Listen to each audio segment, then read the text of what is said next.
CM Shinde गुट को जनता सिखाएगी सबक। संजय राउत ने विरोधियों को निशाने पर लेते हुए कहा, हमने नहीं मांगी किसी से सुरक्षा।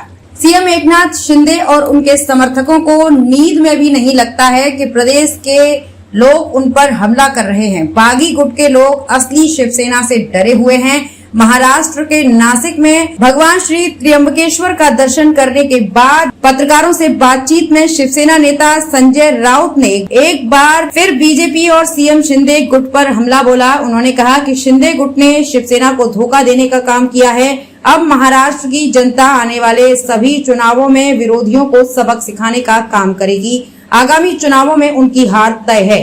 शिवसेना सांसद संजय राउत ने 3 मई को नासिक में संवाददाताओं से बातचीत में कहा कि सीएम एकनाथ शिंदे गुट को दूसरों को मारने के बजाय खुद को मारना चाहिए। सीएम शिंदे और उनके समर्थकों को नींद में भी नहीं लगता है कि लोग उस पर हमला कर रहे हैं। बागी गुट के लोग असली शिवसेना से डरे हुए हैं। उनके विद्रोह का असली शिवसेना पर कोई असर नहीं पड़ेगा। सरकार जाने के बाद भी हमने किसी से कोई सुरक्षा नहीं मांगी और न ही हमें इसकी जरूरत है। संजय राउत ने कहा कि अपने विरोधियों से कहा, मैं अकेले चुनाव लड़ूंगा। शिवसेना उद्धव ठाकरे गुट के नेता और राज्यसभा सांसद राउत ने ओडिशा में हुए भयानक ट्रेन हादसे के मामले में रेल मंत्री को नैतिकता के मुद्दे पर इस्तीफा दे देना चाहिए। उन्होंने कहा कि 3 रूटों से आ रही ट्रेनों का ये हादसा पूरी तरह से लापरवाही है। इस मामले के दोषियों के खिलाफ भी उन्होंने सख्त कार्रवाई की मांग। सांसद संजय राउत ने भगवान श्री त्र्यंबकेश्वर के दर्शन करने के बाद पत्रकारों से बातचीत में कहा कि इस मंदिर का प्राचीन और ऐतिहासिक महत्व है।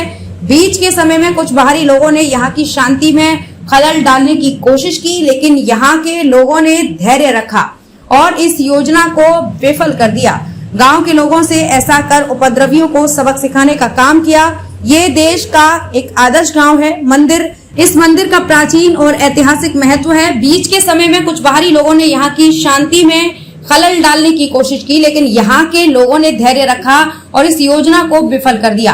गांव के लोगों से ऐसा कर उपद्रवियों को सबक सिखाने का काम किया। ये देश का एक आदर्श गांव है। मंदिर राजनीति की जगह नहीं है। शिवसेना नेता ने कहा कि हिंदू धर्म इतना कमजोर नहीं है कि कोई उसे संकट में डाल सके। उन्होंने बीजेपी का नाम लिए बगैर कहा कि उनकी राजनीति ही धर्म से शुरू होती है। वो अच्छा काम कर चुनाव नहीं जीत सकते। यही वजह है कि हर मसले पर वो लोग हिंदुत्व की बात करते हैं। उन्होंने कहा कि बीजेपी वालों को स्वतंत्रता संग्राम के नायक सावरकर को समझना चाहिए, तभी वो हिंदू धर्म को समझ पाएंगे।